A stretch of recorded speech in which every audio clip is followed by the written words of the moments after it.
जय हिंद दोस्तों, तो सर मैं आज VVI सीरीज का VVI प्रश्न लेके आए हैं। हाँ, जो आएगा वही पढ़ाया जाएगा, जो परीक्षा हॉल में आएगा वही पढ़ाया जाएगा। तो देरी किस बात की, जो ऑलरेडी आप लोग को स्क्रीन पे दिखाई दे रहा है, आप लोग को मालूम भी होगा कि ऐसा प्रश्न हर एक साल पूछता है, इस साल भी पूछेगा। इसलिए ऐसे प्रश्न को कैसे बनाया जाता है एकदम विस्तार से सीधे आपके खोपड़ी में डालने का प्रयास करेंगे। तब जब वीडियो तो अंत तक बने रहिएगा, तब नो डाउट अब बना के करना हो तो सीधे टिक आउट कि सर जी हमने परीक्षा हॉल में बना के आया है। तो जाग जाओ मेरा शेर, अब परीक्षा ज्यादा दिन नहीं रह गया है, पढ़ना होगा, होना होगा पास तो पढ़ना होगा। बिना मेहनत का फल मिलने वाला नहीं है, बिना परिश्रम का फल मिलने वाला नहीं है, इसलिए जुनून से पढ़ना होगा। तो देरी किस बात की, वीडियो करते हैं स्टार्ट।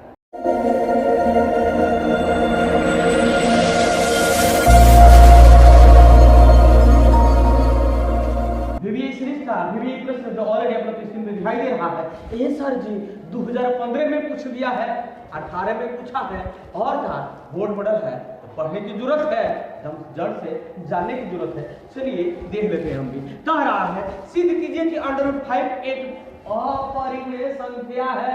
तो ऑलरेडी आप लोग जानते हैं कि अपरिमेय संख्या है ही, मगर प्रूफ करना है, सिद्ध करना है कि कैसे अपरिमेय संख्या है।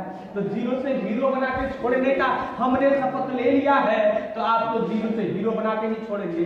सिर्फ विस्तार से समझने की जरूरत है, एकदम से बारीकी से आपको बता देते हैं। कह रहा है कि अपरिमेय संख्या, ध्यान दीजिएगा, जब हम जानते भी है कि अपरिमेय संख्या है, इसको प्रूफ भी करना है, तो ऐसे संख्या को हम मान लेंगे कि अरे हम तो मानते नहीं करते हैं, हम तो मालूम नहीं है कि अपरिमेय संख्या है। तो मालूम क्या है, परिमेय संख्या है, तो हम मान लेते हैं कि माना कि, अच्छा ऐसा है सर जी, तो क्या लिख देते हैं, माना कि √5 एक परिमेय संख्या है।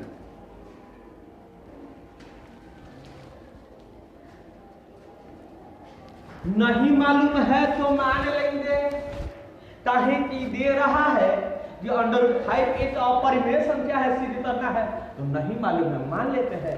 माना कि √5 क्या है, परिमेय संख्या है। तो इस तरह जी कैसे बनाया जाता है, तो सबसे पहले फंडा समझिए कि परिमेय और अपरिमेय होता क्या है। तो आप लोग को ऑलरेडी मालूम होगा कि परिमेय संख्या तो P/Q के रूप में लिखा जा सकता है, और अपरिमेय संख्या तो P/Q के रूप में नहीं लिखा जा सकता है, जहां Q नॉट इक्वल टू 0 के बराबर होता है। हाँ, अगर P/Q के रूप में अगर कोई संख्या है, Q समान्यता होना चाहिए, नॉट इक्वल टू 0, मतलब Q के जगह पे 0 नहीं होना चाहिए, वह संख्या परिमेय संख्या होता है।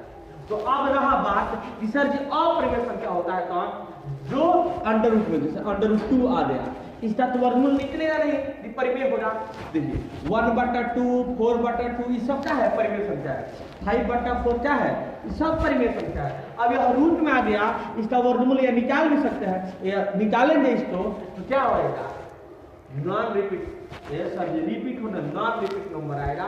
इसका कुछ आते जाता है, ठीक है ना, आते जाएगा, ये खत्म नहीं होगा, समाप्त भी नहीं होगा, तो ये अपरिमेय संख्या होता है। नहीं बुझाया होगा, समझ में आ जाएगा। चलिए, या ऐसे संख्या का वर्ग जो HCF निकालेंगे 1 आता है परिमेय संख्या का, जैसे 1 और 2 का HCF निकालेंगे तो 1 आएगा। इसका अभाज्य गुणनखंड क्या है, 1 है। ए सर जी इसका तो दूसरा कुछ भी हो सकता है, चलिए कटा देते हैं, 2 दूना 4, 2 एकम 2, इसको 2/1, इसको कटाएंगे तो क्या आएगा, 2 आएगा। देना किससे कटा, 8 से ना कटा, तो इसका HCF निकालेंगे तो क्या आएगा, 8 आएगा, इसलिए इसको बोला जाता है अभाज्य संख्या, ठीक है ना। तो हम यहाँ पे जो P/Q के रूप में जो संख्या लेंगे, हम सहअभाज्य संख्या के रूप में मान लेते हैं। तो सहअभाज्य संख्या का मतलब बुझा दिया होगा। चलिए आगे चलते हैं, हम लिखा कि √5 क्या है, परिमेय संख्या। तो जब परिमेय संख्या तो इसको P/Q के रूप में हम लिख सकते हैं, तो यहाँ पे लिख देंगे √5 = P/Q। समझ में आ रहा होगा, बुझा रहा होगा। अब यहाँ पे लिख देंगे जहां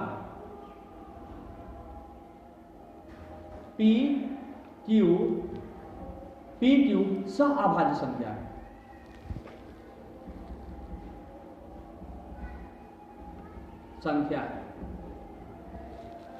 Q not equal to 0, Q not equal to 0, Q का मान 0 के बराबर नहीं होना चाहिए।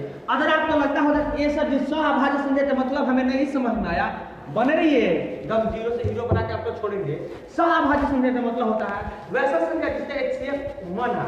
चलिए जैसे 3 बट्टा हमने 2 लिख दिया, जब कटेगा तो 8 से न कटेगा, इसका अभाज्य गुणनखंड 1 ऑलरेडी छुपा हुआ है। चलिए यहाँ सीएफ निकालेंगे तो आएगा 2 एकम 2 फिर 1 फिर यहाँ पे 1 गुना 2, HCF का आ रहा है 1 आ रहा है, तो सब अभाज्य संख्या का HCF का आता है 1 आता है।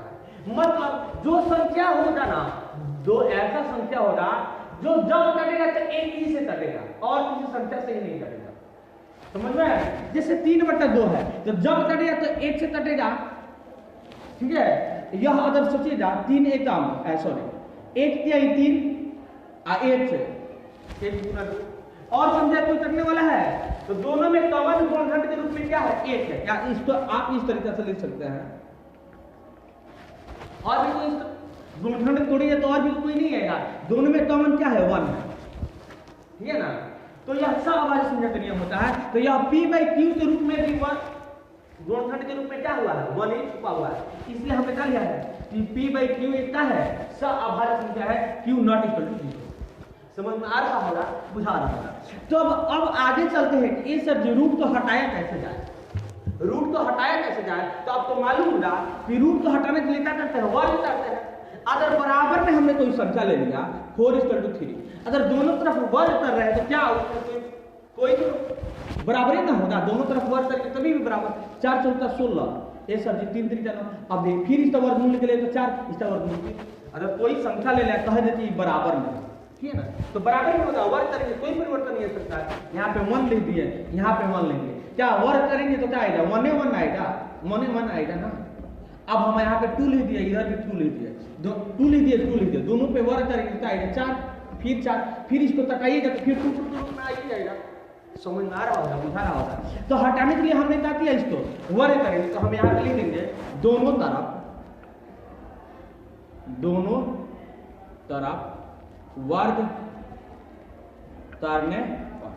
जब दोनों तरफ वर्ग करेंगे तो √5 square p square q square, दोनों तरफ वर्ग करेंगे तो इसको वर्ग करेंगे तो आपको तो मालूम होगा जैसे √5 पे जब स्क्वायर है तो √5 गुणे √5 लिख देंगे तो √ कितना आ जाएगा 25, अब 25 का वर्ग 5 का फिर बात आती है, फिर हम लिख सकते हैं जब √5 गुणे √5 मैंने 5 √5 का वर्ग करेंगे क्या आएगा 5 आएगा, यहाँ पे लिख देंगे फिर सिर्फ 5 इक्वल टू p स्क्वायर बटा q स्क्वायर। प्रेसेंस बना कर रखिएगा, सीधे दिमाग में डालेंगे। समझ में आ रहा होगा, बुझा रहा होगा। यहाँ पे देखिए, अब यहाँ पे देख रहे हैं कि सर चीज तो यहाँ से इधर से हट गया, मगर यहाँ पे देखिए तो हम यहाँ पे क्रॉस मल्टीप्लाई कर देंगे तो यहाँ पे आ जाएगा हम क्या आ जाएगा q square 5 equal to p square, तो q square equal to p square बट्टा 5 हो जाएगा। अब यहाँ पे समझिए एक प्रमेय आप लोग पढ़े होंगे, क्या पढ़े होंगे हम आपको बताते हैं, जड़ से बताएंगे, सिर्फ प्रेसेंस रखने की जरूरत है। अब यहाँ पे जो बट्टा में है इसका मतलब 5 क्या कर रहा है p स्क्वायर को भाग दे रहा है, यहाँ पे लिख सकते हैं 5 p स्क्वायर, या यहाँ पे लिख देंगे p स्क्वायर 5 से विभाजित है, क्योंकि यह भाग दे रहा है तो p भी 5 से विभाजित होगा। अब आपके मन में चल रहा होगा कैसे क्या अगर 5 का स्क्वायर कर दिया बट्टा 5 कर दिया, अब ये तो 25 बट्टा 5 तो विभाजित हो रहा है ना। अब कहीं सर जी स्क्वायर वाला विभाजित हो गया तो क्या सिर्फ यह विभाजित नहीं हो रहा, विभाजित हो रहा है कि नहीं हो रहा, 5 तो इसलिए हमने लिखा कि p स्क्वायर 5 बट्टा 5 इसका मतलब इससे भाग दे रहा है, तो p स्क्वायर 5 से विभाजित है तो इसलिए p भी क्या होगा 5 से विभाजित होगा, जो ऑलरेडी आप लोग को समझ में आ गया है। कोई भी दिक्कत प्रॉब्लम होगा कमेंट बॉक्स आपके नाम का है, कमेंट कीजिएगा, हम इससे भी और इजी तरीके से बताने का आपको प्रयास करेंगे, मगर यह भी इजी है, सिर्फ समझने की जरूरत है। अब यहाँ का तो कोई भी निष्कर्ष निकाले अभी आगे से नहीं पहुंचे, अब देखते हैं इसमें कि ठीक है तो इसका नहीं तो कोई भी तो गुणनखंड होगा, जैसे हमने यहाँ पे लिखा 3 का स्क्वायर कर देंगे, बट्टा में हम 3 लिखा है। चलिए तो यहाँ पे जो काट रहा है संख्या, ठीक है ना, तो 3 दूने 3 बट्टा 3, तो 3 से 3 विभाजित, तो फिर एक और संख्या होगा ना कोई, तो जो यहाँ पे पी स्क्वायर के रूप में जो आ रहा है, जो यहाँ पे संख्या है गुणनखंड के रूप में, वह क्या है? यहाँ नहीं तो यहाँ पे ऐसा समझ लीजिए, इसको भी समझ सकते हैं। तो 3 चौका 12, तो 3 से 3 कैंसिल, जो अब भाग दे रहा है समझो 3 चौका 12 4 में कर रहा है, तो यहाँ इसमें अगर 3 है, इसमें तो मालूम चले कि तो 3 है। एक संख्या क्या है तो उसको मान लेंगे जो हमें मालूम नहीं है। समझ में आ रहा होगा, बुझा रहा होगा। तो हम लिख देंगे यहाँ पे P = 5R, हमने R मान लिया क्योंकि यहाँ पे जो 5 तो यहाँ पे इसमें जरूर होगा, तभी ना 50-25 कट्टा हो जाएगा, जो भी होता है यहाँ पे 5 के रूप में। ये तो संख्या मालूम नहीं, जैसे यहाँ पे हमने लिखा दिया, इसमें तो 3 तो ही है, तभी ना 3 से 3 का 4 बच रहा है, या 3 चौका 12। तो एक संख्या तो हमें मालूम नहीं है ना इसका, तो उसको हमने मान लिया R। समझ में आ रहा होगा, बुझा रहा होगा। अब देखिए इसको मिटा दे। अब इसको हम मान लेंगे समीकरण फर्स्ट। क्या मान लेंगे? समीकरण फर्स्ट मान लेंगे। यहाँ तक कोई दिक्कत? अब हम लिख देंगे P का मान समीकरण 1 में रखने पर कहां से आया हम आपको बुझाया होगा। सिर्फ यहाँ पे हमने क्या किया, जो एक संख्या नहीं था, जो मालूम नहीं चल रहा था, उसके जगह पे हमने R माना है। लिख देते हैं माना लिख देते हैं, या माना कोई दिक्कत। अब तो इस जगह पे हम लिख दें Q² = P की जगह पे क्या लिख रहा है? 5R। Q² = 5R का स्क्वायर बटा 5 ना है 5। चलिए समझ में आ रहा होगा, बुझा रहा होगा। तो Q² = 25R² बटा 5, 5 से 5 कैंसिल, तो Q² = 5R², सिर्फ यही बचेगा। अब यहाँ पे तो अब हम लिख सकते हैं Q² बटा 5 = R², यह 5 नीचे चला आएगा। अब तो यहाँ पे हम लिख सकते हैं कि 5 क्या कर रहा है? Q² को विभाजित कर रहा है। 5 Q² को विभाजित करता है, तो 5Q को भी विभाजित करेगा। जब 5Q² को विभाजित कर रहा है तो 5 क्या करेगा? Q को भी विभाजित करेगा। अभी आपने देखा, हमने आपको समझाया कि P और Q का सहअभाज्य संख्या है, माने सहअभाज्य संख्या जिसका केवल एक ही गुणनखंड है। तो यहाँ पे मालूम क्या चल रहा है? अरे सर जी, ये तो 5 ही गुणनखंड है, क्योंकि 5 P को भी काट रहा है और Q को भी काट रहा है। यहाँ पे देखिए 5 क्या कर रहा है? P² को काट रहा है, इसका मतलब P को भी काटा, और 5 क्या कर रहा है? Q² को भी काटा, इसका मतलब Q को भी काटा। तो इसका मतलब इसमें 5 भी एक गुणनखंड के रूप में ऑलरेडी छुपा हुआ है।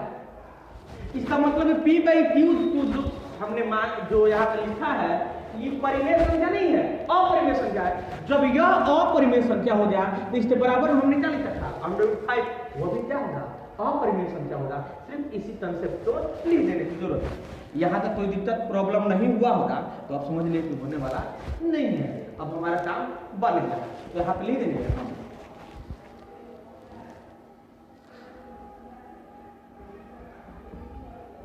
उपरोक्त प्रमाण के अनुसार, उपरोक्त प्रमाण के अनुसार, जो ऊपर हमने प्रमाणित 1 और 2 यहाँ पे नहीं तो लिख सकते हैं, स्थिति 1 इसको लिख सकते हैं स्थिति 2। यहाँ पे सीधे लिख सकते हैं स्थिति 1 और 2 के अनुसार। क्या लिख सकते हैं? स्थिति 1 और 2 के अनुसार, नहीं तो उपरोक्त प्रमाण के अनुसार, जो हमने प्रमाणित ऊपर किया है। ठीक है, लिख दीजिए 1 और 2 के अनुसार। ठीक है, स्थिति 1 और 2 के अनुसार हमारा मानना गलत था।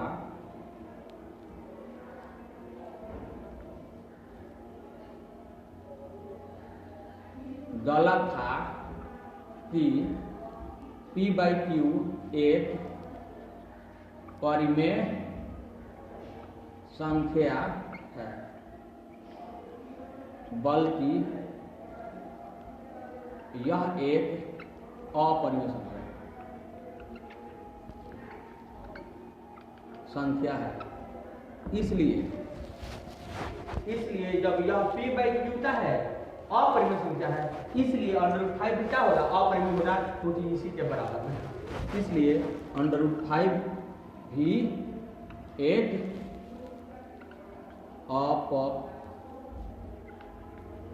अपरिमेय संख्या है। समझ में आ गया होगा, आपको बुझा गया होगा, आशा और पूरा विश्वास है।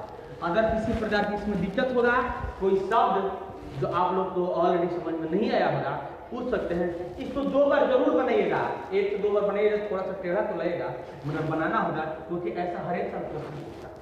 हमने कोई भी कंसेप्ट इसमें नहीं छोड़ा है। सहअभाज्य संख्या के बारे में बताया, क्यों वर्णित किया इसके बारे में बताया, क्यों आ रहा है। हमने बताया कि सहअभाज्य संख्या का मतलब होता है एक से अतिरिक्त उग्निष्ठ कोई गुणनखंड न हो। एक को यहाँ पे क्या आ रहा है, 5 आ जा रहा है, इसमें भी 5 आ रहा है। स्थिति 2 में, स्थिति 1 और 2 में 5 भी आ जा रहा है। इसका मतलब इसका उग्निष्ठ अपवर्तक एक और है जो 5 भी है 1 के अलावा, इसलिए यह क्या होगा, अपरिमेय संख्या होगा। आशा और पूरा विश्वास है कि आप लोगों को समझ में आ गया होगा। अगर समझ में आ गया और हमारे चैनल पे नए चैनल को सब्सक्राइब करके बेल आइकन दबाना ना भूलेगा, और वीडियो अच्छा लगा और वीडियो को लाइक कर दीजिएगा। और लाइक करने के साथ साथ अगर आपके लिए इंपोर्टेंट है तो आपके दोस्त के लिए भी इंपोर्टेंट होगा, इसलिए अपने दोस्तों के पास शेयर भी जरूर कीजिएगा। किसी प्रकार की दिक्कत प्रॉब्लम हो जाए कमेंट बॉक्स आपके नाम का है, कमेंट बॉक्स में कमेंट करना ना भूलेगा। तब तक के लिए बाय बाय करता हूं।